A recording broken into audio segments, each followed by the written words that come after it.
So today we will be reading this simple harmonic motion and uniform circular motion and its geometrical interpretation. Now see, consider a particle which is moving along this circular path.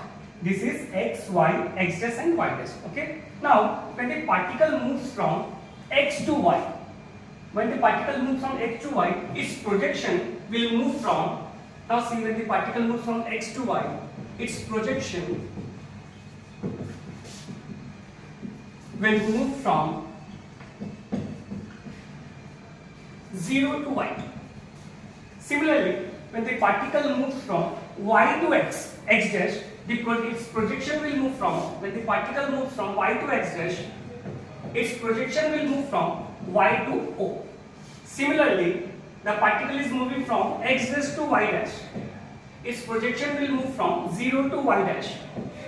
And finally, when the particle moves from y dash to x, its projection will move from y dash to y.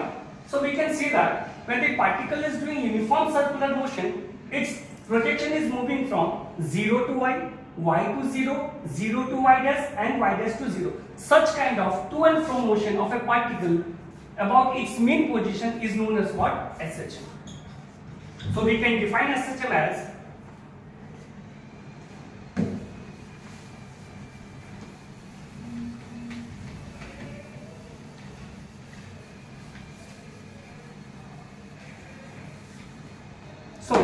simple harmonic motion is defined as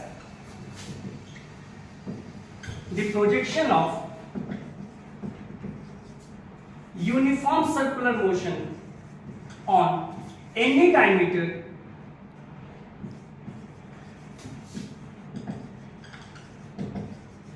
of circle of reference. Now we'll find out different parameters. First of all, we'll find the displacement.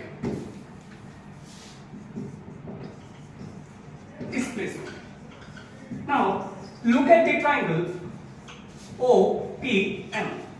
In this triangle, if this is theta, this is also theta, and A is the radius. Now if I want to find out what is sine theta, I can write sine theta as OM by OP, and this value is same as y by A.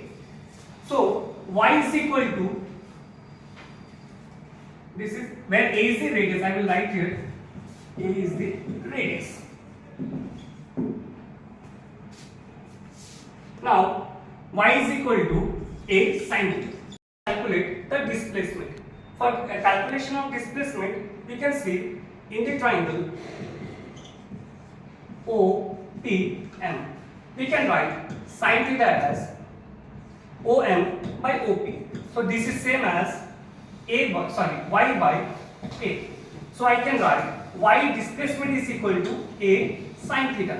Now we can write this also as A sin omega t.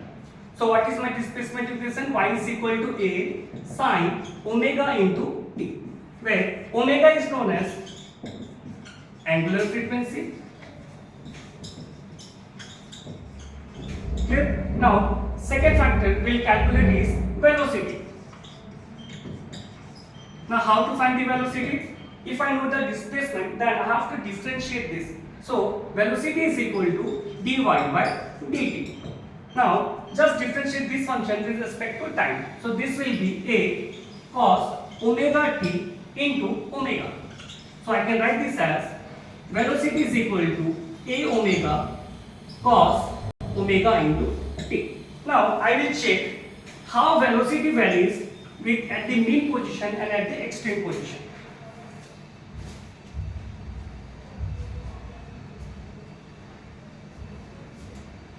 Now the same velocity formula can be written as v is equal to A omega cos omega t. Now we can convert this cos function into sine function again. How to convert? This is same as A omega root over of 1 minus sine square omega t. Now again A omega is same as 1 minus, what is sine omega t? From that triangle I can write this as y square by a square. So this function will be A omega under root a square minus y square by a square. Now if I will take out this a square outside this root, so this a will get cancelled. So this will, velocity is equal to a omega, take out this a square outside this bracket, this will be a under root a square minus y square. So a will get cancelled. So v is equal to omega under root a square minus y square. So this is my velocity formula. Now we will say, we'll check how the velocity varies at mean and extreme position. Now look at this circle. At mean position,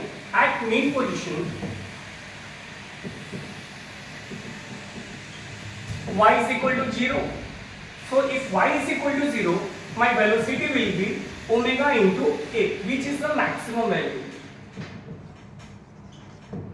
Similarly, at extreme position,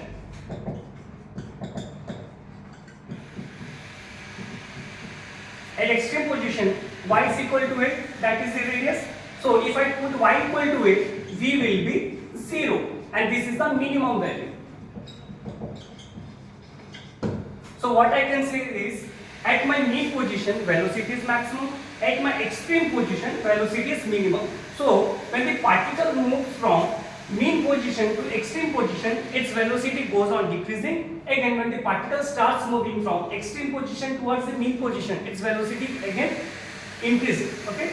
Next, we'll find out acceleration.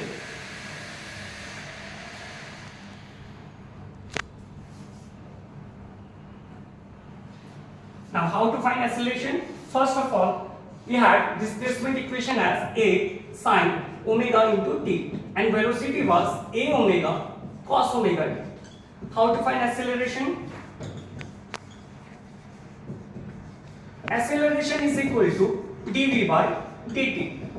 If we differentiate this with respect to time, then we'll get a omega square into sine omega t with a minus sign, because the differentiation of cos function is minus sine function. Now this can also be written as minus omega square into y, where y is the displacement equation. Now check, a is equal to minus omega square into y. Now what is this minus signifies? This minus signifies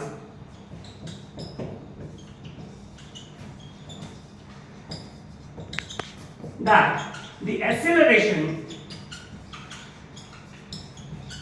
is always directed towards the mean position.